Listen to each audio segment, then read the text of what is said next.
जय हिंद। देखिए, समझते हैं कि यूएस में इलेक्शन कैसे होता है, ये इलेक्टोरल कॉलेज क्या था और ट्रंप क्यों हारे और बाइडेन क्यों जीत गए थे।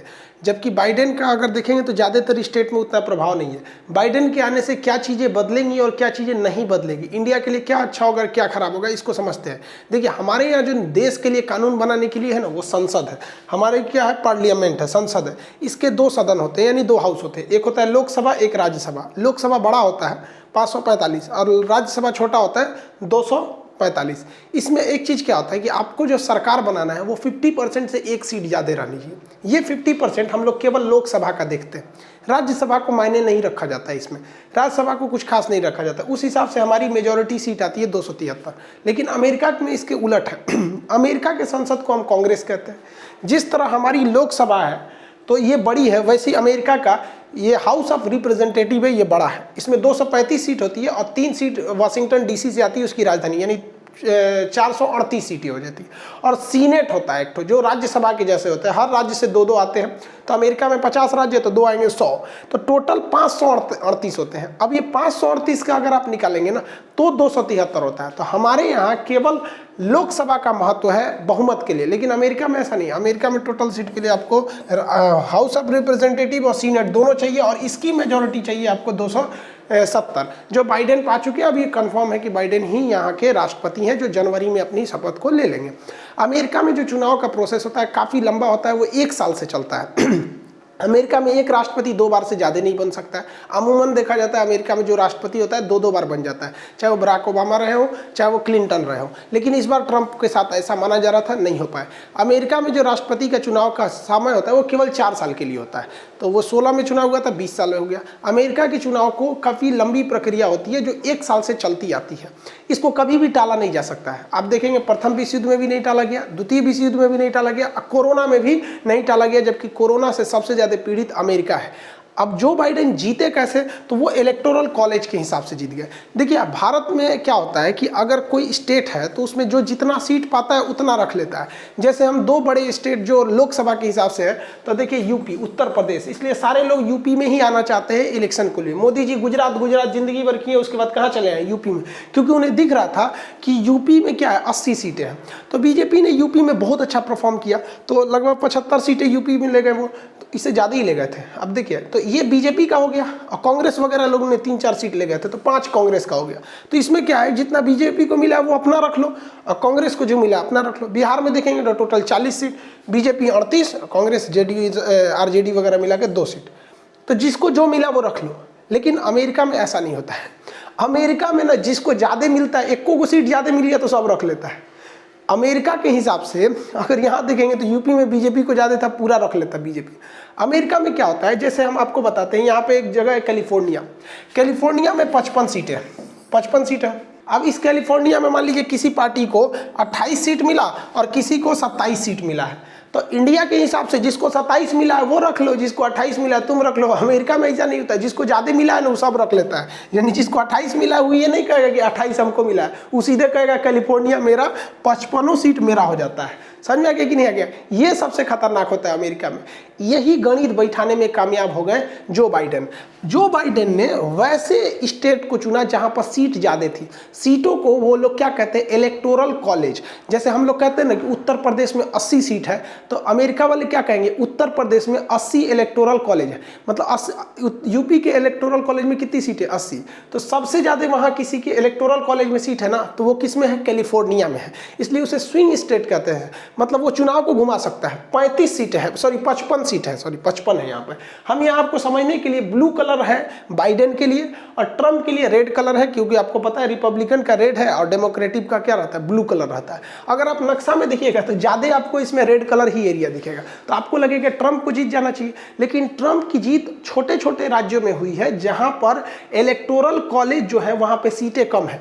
अब जैसे देखिएगा, इतना एरिया आपको भले दिख रहा होगा कि ये एरिया पे ट्रंप हावी है, लेकिन इस पूरे एरिया का अगर आप सीट निकालिएगा ना, इतनी एरिया में ट्रंप जहां तक दिख रहे हैं इस एरिया में, तो ये सीटें होती हैं 55 सीटें इतनी एरिया की। तो ट्रंप भले आपको एरिया वाइज यहाँ ज़्यादा दिख रहे होंगे कि ट्रंप का इतना एरिया पर कब्जा है, लेकिन अगर वही हम जो बाइडेन की बात करेंगे तो कैलिफोर्निया से ही अकेले जो बाइडेन को सीट मिल गई इतनी ज़्यादा। तो ये जो बाइडेन के लिए तो बड़ी बात है कि एक ही स्टेट को अगर आप देखेंगे जो बाइडेन के लिए यहाँ से, तो जो बाइडेन को अकेले इतना में 55 मिल गया इतना समय, और वहीं अगर ट्रंप को देखेंगे तो इतना में ट्रंप लेके आए हैं। तो जो बाइडेन की जो सीटें निकली हैं वो मेन स्टेट से निकली हैं, जबकि ट्रंप को सबसे ज़्यादा फायदा जो हुआ है टेक्सास से हुआ है। मोदी जी भी कहाँ गए थे, टेक्सास में ही गए थे हाउडी मोदी के लिए, वहाँ पर ट्रंप को 38 सीट पूरी मिल गई। आपको पता है पूरा जीतना नहीं है, जिसकी ज़्यादा होगी वो पूरा लेके चला जाएगा। तो ये चीज़ें हो जाती हैं इसके साथ, बाइडेन के साथ। वो बड़े बड़े स्टेट जीत लिए, जैसे 55 सीट यहाँ से लेके चले गए, वो न्यूयॉर्क से 29 सीट ले गए, पेंसिल्वेनिया से 20 सीट ले गए, यानी उनकी जो बढ़त थी वो बहुत बड़े बड़े स्टेट को वो जीत के लेके चले गए। जबकि अमेरिका क्या किया भैया, छोटे छोटे स्टेट, यहाँ 3 सीट, यहाँ 3, यहाँ 4, ये छिटपुट खुदरा में रह गया, ये एकदम होलसेल मारे, एकदम बड़का बड़का, जहाँ 20 है 16 है, इस वजह से बाइडेन क्या हो गए, चुनाव को जीत गए। हम जो पीछे वीडियो बनाए थे आज से 10 दिन पहले, उसमें बताए थे कि जो बाइडेन है लगभग 10 से 11% सीट से जीतने की उनका जो सर्वे बता रहा है। ट्रंप साहब को 46% के आसपास वोट जा रहा है, मतलब 45-46% के आसपास वोट जा रहा है, और इनके पास जो जा रहा है वो लगभग 54% के आसपास जा रहा है। बट रियल में चुनाव में ट्रंप जो बाइडेन जीते हैं वो 4 से 5% वोट से जीते हैं। तो एक्यूरेट आंकड़ा तो हम भी नहीं बता सकते हैं, हमारा चैनल भले रिसर्च सेंटर है, हम अपने हिसाब से रिसर्च करते हैं, अमेरिका के 2-4 लोगों से हम भी कंसल्ट किए, वहाँ पे क्या बताया जा रहा है उस हिसाब से, तो हमें लगा 11 जीतेंगे, मगर 4% से जीते थे।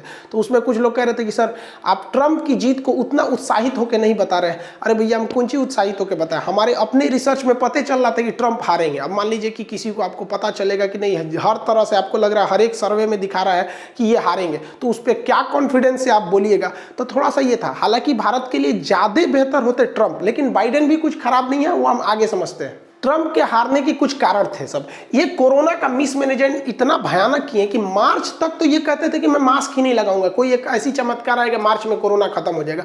दुनिया में सबसे ज़्यादा मौतें कोरोना से वजह से और बीमारी सबसे ज़्यादा अमेरिका में ले गया, तो एक इससे खराबी हो गया। दूसरा ये जो है ना, ये अमीरों को ज़्यादा वैल्यू देते हैं, और इनके ऊपर ब्लैक लोग जो होते हैं ना अमेरिका में, रंग भेद ये कुछ ज़्यादा कर देते हैं। तो ब्लैक मूवमेंट हो गया था वहाँ पे, choke hold I can't breathe करके एक मूवमेंट चल गया था, तो ये उसे अच्छे से हैंडल नहीं कर पाए थे। तो एक ये खराबी। H1B वीजा को लेकर जितने इमिग्रेंट थे लोग वहां पर, वो लोग इनके खिलाफ हो गए थे। मैक्सिको पे इन्होंने लंबा चौड़ा हजारों करोड़ रुपए खर्च करके एक दीवार बना दिया गया कि मैक्सिको वाले उधर, ये इधर।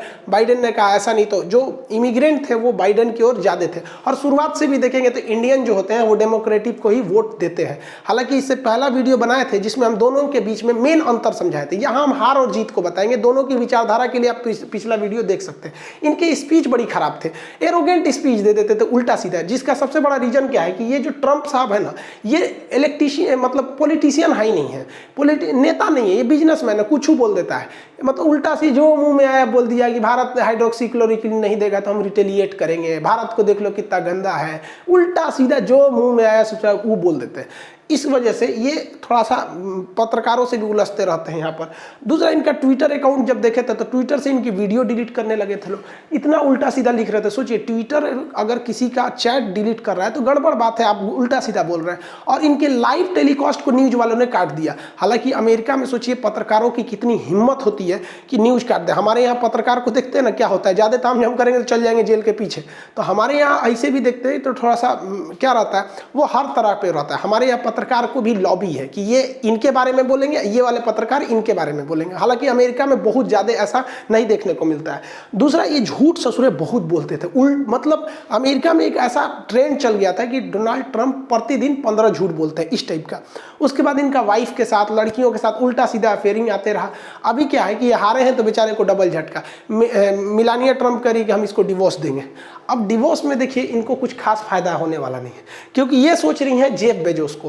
अमेज़न के मालिक हैं जेफ बेजोस, इनकी पत्नी ने इन्हें डिवोर्स दिया तो कोर्ट ने कहा कि आप अपनी संपत्ति का 4% इनको देंगे, अपनी वाइफ को। ये 4% इनके लिए हो गया 2.5 लाख करोड़। अब सोचिए, ये बंदा अपनी पत्नी को छोड़ने के लिए 2.5 लाख करोड़ दे दिया। अब पैसा मत देखिए, ये देखिए कि ये कितना टॉर्चर हुआ होगा। अगर हिंदुस्तान में पति पत्नी में डिवोर्स हो रहा है, अब पति से कह दीजिए तुम्हें 1 करोड़ देना पड़ेगा, तो डिवोर्स तुरंत कैंसिल करेगा। 1 करोड़ कहाँ से देंगे, ये 2.5 लाख करोड़ दे दिया भाई साहब, बहुत टॉर्चर हुआ होगा। तो ये मिली आना, ट्रम्प को लगा कि हम भी इनको छोड़ेंगे तो बहुत पैसा मिलेगा। ये ट्रम्प कम होशियार, पहले ही एग्रीमेंट पे साइन करा लिए थे 2005 में जब इनकी शादी हुई थी ट्रम्प से, तो इन्होंने शादी में लिखवा लिया था कि अगर हम दोनों में डिवोर्स होता है तो हमारा इसकी संपत्ति पे इनका कोई अधिकार नहीं होगा। क्योंकि ट्रम्प साहब की ये तीसरी शादी थी। ये देख रहे हैं, पहल की वाली है, ये तो पूरा खौरा गई है, ये दूसर की वाली, ये तीसर की वाली। समझ में आ रहा है कि नहीं है? अभी यहाँ देखिए, पर्दे में रहने दो, पर्दा ना उठाओ, ये देखिए ये ट्रम्प साहब यहाँ पे पहलकी के साथ है। अभी कुछ दिन में ये फोटो तीनों साइड में आ जाएगा। मतलब इमरान खान में और ट्रम्प में कुछ खासियत आपको दिख रहा है, तीन तीन ठो दोनों। अरे भाई साहब, हमको ये समझ में नहीं, आधा दिमाग तो ये खा जाएगी सब यहाँ पर। जिसकी 3 शादी हो गई यार, उसको तो फिक्स है कि भगवान उसको स्वर्ग में देगा, क्योंकि उसे पता है कि ये पृथ्वी से ही नरक देख के आ रहा है, इसको क्या नरक में डालेंगे हम। ओवरऑल बाइडेन आ गए। बाइडेन से भारत में क्या चीज चेंजिंग नहीं होगी, तो देखिए बाइडेन जो है ना, आतंकवाद के लिए कोई चेंजिंग नहीं करेंगे, जबकि ये ट्रम्प से ज्यादा एग्रेसिव हो गए। क्योंकि आप देखेंगे कि ट्रम्प से पहले ओबामा थे, ओबामा की भी पार्टी डेमोक्रेटिक थे, और बाइडेन ओबामा के समय पे वाइस प्रेसिडेंट थे। अमेरिका में ऐसा कहा भी जाता था कि अगर बाइडेन जीत जाते हैं तो एग्जैक्ट तो जो प्रेसिडेंट रहेंगे वो ओबामा ही चलाएंगे, ऐसा कहा जा रहा था। तो ये आतंकवाद के खिलाफ और तेजी से एक्शन लेंगे तो भारत के लिए अच्छा है।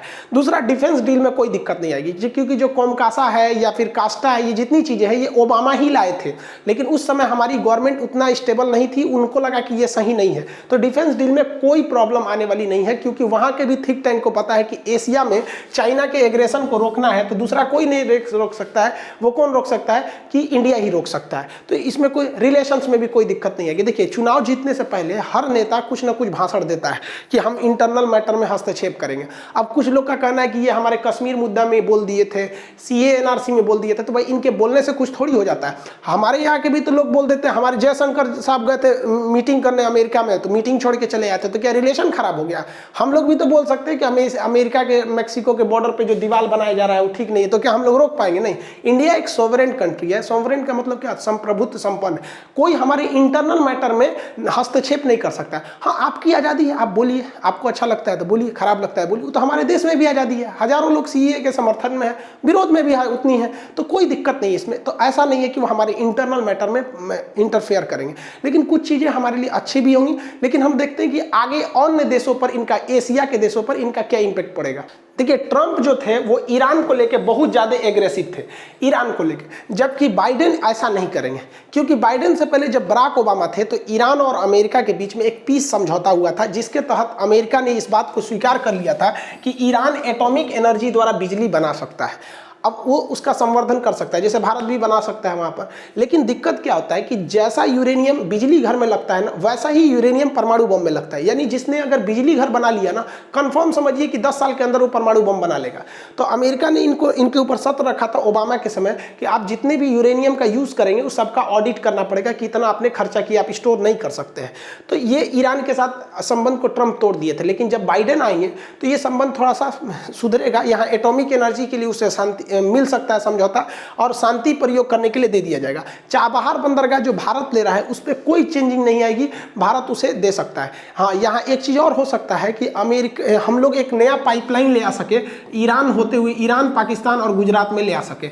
इस पाइपलाइन से हमें फ़ायदा क्या होगा कि हमें ईरान से पेट्रोलियम मिलते रहेंगे, क्योंकि ये बाइडेन उतना एग्रेसिव नहीं है ईरान को लेकर, तो हमारा जो ट्रांसपोर्टेशन खर्चा आ रहा है वो हमेशा रहेगा। अब आप खुद सोचिए ना कि अगर घर के बाहर अगर आपका कोई हैंडपंप है तो बार बार वहाँ से पानी ले आने में मेहनत लगता है, तो छत पे टंकी लगा दीजिए, पाइप लगा दीजिए, कितनी सहूलियत होती है। तो वैसे ही पाइपलाइन भी यहाँ लगाने की संभावना है। लेकिन इस पाइपलाइन में एक बाधा ये आती है पाकिस्तान को लेके, क्योंकि पाकिस्तान भड़का देगा इस पाइपलाइन को। लेकिन इससे भी ये गलत बात है। रीजन क्या है कि तापी पाइपलाइन भी तो पाकिस्तान होके ही आ रहा है, लेकिन इसमें एक शर्त रखना पड़ेगा कि इस पाइपलाइन से पाकिस्तान भी अपना पेट्रोलियम लेगा। क्योंकि अगर इस पाइपलाइन से पाकिस्तान पेट्रोल लेगा ना तो नहीं भड़काएगा, केवल हम लोग लेंगे ना भड़का देगा, कहेगा पता नहीं कौन भड़का दिया। हमारे यहाँ तो बम भड़कते रहता है, कभी मस्जिद में, कभी चौराहे पे, कभी पाइपलाइन।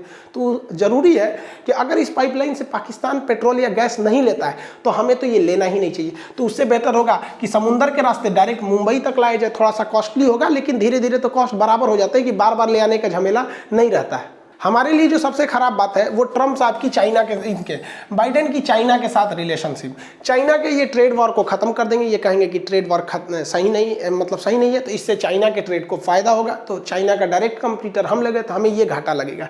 दूसरा, ये चाइना को खुश करने के लिए चाइना के अगर फेवर में जाएंगे तो ताइवान का फेवर नहीं करेंगे, तो ये ताइवान के लिए एक बैड न्यूज है। लेकिन हाँ, ऐसा नहीं है कि अगर ये चाइना को ज़्यादा बढ़ावा देते हैं तो चाइना चढ़ जाएगा किसके पे, जापान के ऊपर, क्योंकि जापान से भी दोस्ती चाइना की बहुत बेहतरीन है। तो भारत को यहाँ क्या करना चाहिए कि भारत को जापान से दोस्ती बहुत ज़्यादा करनी चाहिए, और साथ में ही दक्षिणी कोरिया से, साउथ कोरिया से। अगर ये दोस्ती हम भारत वाले करते हैं तो चाइना गारंटी इन दोनों पर एक्शन लेगा, और अगर इन दोनों पर एक्शन लेता है तो अमेरिका का इन दोनों को रक्षा करने के लिए समझौता ही हुआ है कि इनकी रक्षा करेंगे। तो हम लोग फूट डालो और शासन करो की नीति सिंपल सी आजमाएंगे, और अगर नहीं आजमाएंगे तो अगले 4 साल तक टेंशन लेते ही रहेंगे। और आपको पता है कि हमारे विदेश मंत्रालय उतना एग्रेसिव नहीं है, मतलब एग्रेशन तो हमारे यहाँ देखने को ही नहीं मिलता, हम लोग बस जवाब देते हैं, तुम ये किए तो हम ये करेंगे। अभी से हमारी रणनीति होनी चाहिए कि हम इन 2 देशों को अपने साथ जरूर लें, क्योंकि चाइना डायरेक्ट हमसे कुछ नहीं करेगा, उन लोग को कोचेगा, उन लोग को कोचने का मतलब यहाँ पे रिलेशन गड़बड़ होगा। और अमेरिका के लोग भी चाइना को कोरोना के बाद से अपना थ्रेट मानते हैं, समझ में क्या। जो बाइडेन ने अपने चुनाव में स्पष्ट बोला था कि हमारे लिए खतरा चाइना नहीं है बल्कि रूस है। जो बाइडेन रूस से हमेशा के लिए जले हुए हैं, क्योंकि 2016 के चुनाव में रूस के हजारों मतलब फेसबुक यूजर्स और ट्विटर वाले या फिर ये आपके जितने भी ऑनलाइन प्रचार वाले हैं यूट्यूब पर, इन लोगों ने हजारों की संख्या में फेसबुक आईडी वगैरह बनाया और ट्रंप की ओर से प्रचार किया था, जिससे कि ट्रंप को काफ़ी फायदा हुआ था। जैसे मीडिया में लगा था कि ट्रंप ही जीत रहे हैं, तो माहौल बना दिया गया ऐसे ऑनलाइन वहाँ पे, क्योंकि अमेरिका में चुनाव जो होते हैं बहुत ज़्यादा रैलियाँ वगैरह नहीं होती, बहुत कम ही रैली होती है, ज़्यादातर डिबेट्स होते हैं टीवी वगैरह पे, किसी ऑडिटोरियम में हो जाता है, बहुत भयानक नहीं होता है, तो वहाँ ज़्यादा ऑनलाइन ही होता है। तो ये उसी समय रूस से खफा थे। हालांकि रूस से इनकी दुश्मनी पुरानी है, जब ओबामा प्रधान राष्ट्रपति थे तो ये वाइस प्रेसिडेंट थे। तो 2014 में ना इनके नाक के नीचे से रूस ने ये यूक्रेन का क्रीमिया ले लिया था। हालांकि अगर आप क्रीमिया का इतिहास देखेंगे एप्लीकेशन पे, तो आपको 2 दिन पहले पढ़ाए थे क्रीमिया के इतिहास के बारे में, कि जब सोवियत संघ बन रहा था तो रियल में क्रीमिया रूस का था। रूस ने यूक्रेन को गिफ्ट किया था कि तुम यूएसएसआर में शामिल हो जाओ, तो बाद में उसने वापस ले लिया। इसका इफेक्ट इतना पड़ा था कि उसे G7 G8 की कंट्री से बाहर निकाल दिया गया, और ओबामा की हार का एक बहुत बड़ा कारण बना था कि ओबामा रूस के प्रभाव को नहीं रोक पा रहे थे। इसलिए इनका मेन निशाना कौन है, रसिया है, इसलिए रूस पे ये बहुत ज़्यादा प्रतिबंध लगाएंगे। तो हम लोग को भी एक दिक्कत सामना करना पड़ेगा, हम लोग को भी प्रतिबंध झेलना पड़ेगा। कह देगा कि कोई भी देश अगर रूस से हथियार खरीदता है तो हम उसे नहीं देंगे, लो तो हम लोग को रूस से S-400 लिए हैं, MiG-29 लिए हैं, सुखोई लिए हैं, तो ये सब में हमारी दिक्कत हो जाएगी। तो लेकिन हम लोग को एक बीच का रास्ता देंगे ये लोग, क्योंकि इन्हें भी पता है कि भारत से बड़ा हथियारों का सौदागर कोई और नहीं है। तो हम लोग से समझौता कर लिए तो उससे तो तोड़ेंगे नहीं। इनके अभी जो ट्रंप को जिस तरह से चाइना पे प्रतिबंध लगा है, उस तरह से ये रूस पे प्रतिबंध लगाएंगे यूक्रेन के मामला को लेकर। इससे क्या होगा कि बाइडेन को पता है कि अभी जो है चाइना की जो रूस की जो इकोनॉमी है एकदम चौपट है। रूस की सोचिए ना, रूस की जो जीडीपी है अमेरिका की कैलिफोर्निया जो स्टेट है उससे भी कम है। तो रूस पूरी तरह से इकोनॉमी पे चौपट हो गया। रूस की इकोनॉमी अभी ऑयल पे डिपेंड है, इसलिए जो बाइडन अरब देशों पर क्या करेंगे, प्रेशर लगाएंगे ताकि तुम लोग ऑयल का प्रोडक्शन बढ़ा दो। अगर ऑयल का प्रोडक्शन बढ़ गया तो उसकी प्राइस गिर जाएगी, और ऑयल का प्राइस गिरने का मतलब रूस की इकोनॉमी को चौपट होना फिक्स है। तो यहाँ तो हमें फ़ायदा होने वाला है, क्योंकि हम लोग तो ऑयल को इंपोर्ट करते हैं यहाँ पर। लेकिन हम आपको बहुत पहले एक वीडियो बनाए थे कि हमारे पास स्टोर करने की क्षमता नहीं है। तो मोदी जी को अभी भी चाहिए कि उनको अभी से भांफ लेना चाहिए कि एक बार ऐसा आने वाला है जब पेट्रोल का दाम बहुत गिरेगा, तो हमारे पास स्टोरेज क्षमता होनी चाहिए कि कम से कम 1 साल का स्टोर करके रख दे, तो सस्ता होगा तो स्टोर करके रख लेगा आदमी, और उसी में से 1 साल का पैसा बहुत ज़्यादा फायदा हो सकता है हमको। तो ये हमें सबसे ज़्यादा निगेटिव होगा, और ये निगेटिव डबल इम्पैक्ट डालेगा। कैसे कि जितना ये लोग रूस पर प्रतिबंध लगाएंगे तो रूस उतना ज़्यादा डिपेंडेंट होते जाएगा चाइना का, और भारत से उसकी दूरी उतनी बढ़ती जाएगी। क्योंकि जब इन दोनों में दुश्मनी हो जाएगी तो ये इनडायरेक्टली चाहेगा कि भारत भी इसके खिलाफ जाए, और भारत कभी अमेरिका के खिलाफ नहीं जाएगा। और चाइना तो उसके लिए क्या होते जाएगा, करीब ही होते जाएगा, क्योंकि चाइना कहता है कि भाड़ में जाओ, सोचो कितने प्रतिबंध लगाओ, हम तो तुम्हें व्यापार करेंगे। तो बाइडेन की जितने प्रतिबंध वो लगाएंगे रूस पर, और रूस और चाइना उतने ज़्यादा करीब होते जाएंगे। सबसे बड़ा थ्रेट हम लोग के लिए यही है, अभी चाइना को बहुत ज़्यादा फायदा होने वाला है। तो इसके लिए भारत सरकार को चाहिए कि चाइना को इन दो देशों से लड़वा दे, जिससे कि अमेरिका के लोगों के ऊपर प्रेशर पड़े कि भैया वहाँ पे कुछ भी है तो डेमोक्रेट है भाई, उनको भी पता है कि लोगों को खुश नहीं रखेंगे तो अगली बार हम भी हार जाएंगे। देखिए ट्रम्प की जो सोच थी ना, कंजर्वेटिव थी, मतलब यूएस फर्स्ट, अमेरिका फर्स्ट। अभी ये कोई बात थोड़ी होता है केवल हम ही सबसे आगे रहेंगे। भाई हर देश अगर केवल अपने बारे में सोचने लगे तो कल को युद्ध चालू हो जाएगा। बहुत जगह हमें फायदा होता है, बहुत जगह घाटे होते हैं। अगर वो देखेंगे तो अपने आप को यूनेस्को से बाहर कर लिए थे कि इसमें पैसा लग रहा है, WHO से बाहर हो गए, $400 मिलियन का पैसा देना रोक लिए। इससे क्या होगा कि अफ्रीका के गरीब देशों को दवाइयाँ सस्ती नहीं मिल पाएगी। तो ये अभी बाइडेन आए हैं तो वापस अमेरिका इसमें आ जाएगा वहाँ पर। नाटो की तो ये ट्रम्प कह रहे थे कि नाटो की अब कोई खास जरूरत ही नहीं है, जबकि नाटो जब कमजोर पड़ रहा था तो अर्दोगान साहब अपने आप को समझिए कि नया खलीफा समझ रहे थे, या इनको लग रहा था कि अब हम नहीं 2022 में अब हम पुराना ऑटोमन एम्पायर खड़ा कर देंगे। अब बाइडेन आए हैं ना तो ये नाटो को आगे ले जाएंगे, नाटो सेना को। जहाँ नाटो सेना लेंगे ना इनका तो पाई लगा देंगे। पाई लगाने का मतलब समझते हैं, डिस्ट्रॉय। भारत को एक और फायदा होने वाला है ग्रीन पीस को लेकर। आपको पता होगा कि ट्रम्प साहब जो थे, जिस समय मोदी जी ने सोलर एलियंस की बात कहा था कि सूर्य 1 सन 1 ग्रिड की जब बात कहा था, उन्होंने कहा था कि सोलर एनर्जी को हम बढ़ाना चाहिए, भारत कार्बन को कम करेगा। तो उसी पेरिस क्लाइमेट चेंज एग्रीमेंट में अमेरिका ने खुद को बाहर कर लिया कि भैया हमारे यहाँ से धुआं निकलेगा, कोई दिक्कत नहीं, क्योंकि धुआं नहीं निकलेगा तो फैक्ट्रीज बंद हो जाएगी। आपको पहले पता है कि ट्रम्प साहब अमीरों की कंपनी है, तो वहाँ उनकी फैक्ट्री, धुआं को बचाने के लिए फैक्ट्री कम करना पड़ेगा। तो बाइडेन साहब ने चुनाव में ही कहा था कि जैसे हम जीतेंगे हम पेरिस क्लाइमेट चेंज को शामिल हो जाएंगे। तो ये लोग जेन्युइन है कि शामिल हो जाएंगे, और जब ये शामिल हो जाएंगे तो भारत को एगो झमेला झेलना पड़ेगा, क्योंकि भारत के पास से बहुत ज़्यादा कार्बन एमिशन होता है। तो ये लोग भारत की आलोचना करेंगे कि भाई आप कार्बन ज़्यादा उगा रहे हैं, तो भारत के लिए एक प्लस पॉइंट हो जाएगा। वो कहेंगे कि देखिए अगर आप चाहते हैं कि हम कोयले का उपयोग कम करें तो हमें वो टेक्नोलॉजी शेयर कीजिए कि हम किस तरह से सोलर एनर्जी से ज़्यादा बना सकते हैं, क्योंकि हमारे पास वो टेक्नोलॉजी अभी उतनी नहीं है कि विंड एनर्जी और सोलर एनर्जी पे अभी भी हम लोग बाहर पे ही डिपेंड करते हैं लोग। तो इससे क्या होगा, ईजिली हमें वो टेक्नोलॉजी मिल जाएगी। तो हम लोग यही कहेंगे कि भाई आपने तो टेक्नोलॉजी भी नहीं दे रहे हैं, दूसरा इतना सामान को महंगा कर रखे कि हम ला नहीं पा रहे हैं, दूसरा आप हल्ला कर रहे हैं, तो भाई उनको तो मजबूरी में कहना पड़ेगा या तो हल्ला मत करो, और नहीं तो भैया आप हमको वो टेक्नोलॉजी दे तो हमें यहाँ मिल जाएगा। दूसरा सबसे ज़्यादा जो फायदा होने वाला भारत को H1B वीज़ा को लेकर। H1B वीज़ा जिन्हें मिलता है वही अमेरिका में जाके नौकरी कर सकते हैं। बाकी ऐसे टूरिस्ट वीज़ा पे आप जाइए ना, घूमिए पढ़िए, कोई दिक्कत नहीं। लेकिन अगर सॉफ्टवेयर इंजीनियर या पेशेवर नौकरी करना है तो H1B वीज़ा होना चाहिए। ये वीज़ा रहेगा तो आप वहाँ नौकरी कर सकते हैं और अच्छी सैलरी पा सकते हैं।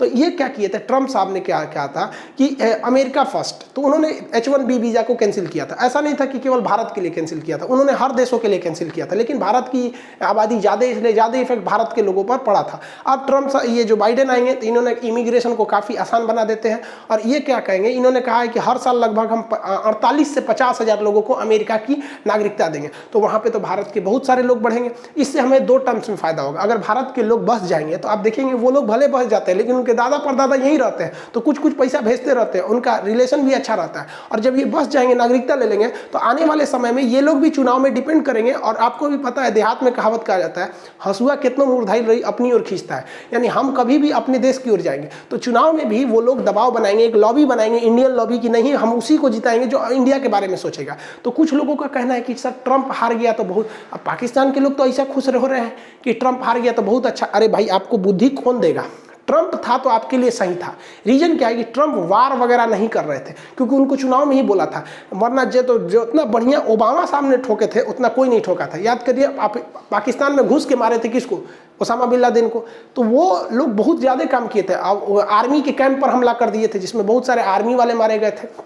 हिलरी क्लिंटन उस समय विदेश मंत्री थी, बाद में उन्होंने पाकिस्तान को क्लीन चिट भी दे दिया था।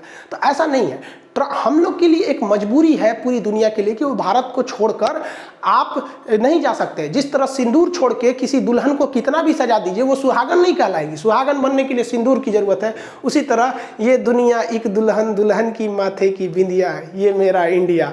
तो आप ये सोच कैसे सकते हैं कि कोई आ गया और भारत के खिलाफ बोल देगा। तो डोनाल्ड ये थोड़ा बोले तो बाइडेन साहब भारत के खिलाफ चुनाव जीत गए हैं, अब नहीं बोलेंगे। अब वैसे भी मोदी जी तो समझाने में बहुत आगे। हालांकि मोदी जी को पॉलिटिकल एंगल जो बोल दिए थे ना हाउडी में जाके, अब की बार ट्रंप सरकार, ये थोड़ा सा मतलब हमारे हिसाब से सही नहीं था।